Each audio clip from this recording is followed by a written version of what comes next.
এই ক্যাটস আইটা কিন্তু খুব ট্রেন্ডিংয়ে আছে, তাই ভাবলাম ঝটপট তোমাদের সাথে শেয়ার করে নিই। আমার ইন্ট্রোটা দিয়ে নিই। হাই, আমি makeup artist and nail artist Rima. চল তাহলে শুরু করা যাক। প্রথমে আমি ব্লু কালারের একটা পলিশ পরিয়ে নিয়েছি, সেটাকে 60 সেকেন্ড কিওর করে নিয়েছি। এরপরে আমি সিলসের সিলভার ক্যাটস আই অ্যাপ্লাই করে নিচ্ছি।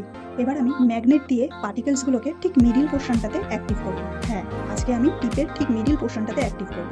সাইড দিয়ে আমি দেখো ওপরের দিকে পার্টিকেলসগুলোকে তুলে দিচ্ছি। তাহলে কি হবে, আমার ক্যাটস আইটা ওপরের দিকে গ্লসি লাগবে। দেখো হয়ে গেছে। আজকে কিন্তু আমি তোমাদের সাথে আরও অনেকগুলো ক্যাটস আই শেয়ার করবো। তোমরা যদি এরকম সুন্দর আর্ট শিখতে চাও বা কেউ শিখেছো এরকমভাবে ক্যাটস আই ক্রিয়েট করতে পারছো না, তাহলে ঝটপট রিমাজ মেকওভারের সাথে যোগাযোগ করো। আমার নাম্বার ওপরে স্ক্রিনে দেওয়া থাকবে, তোমরা অবশ্যই কন্ট্যাক্ট করে নিতে পারো।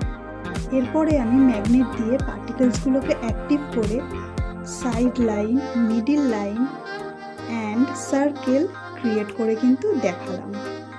আজকের মতো তাহলে টাটা।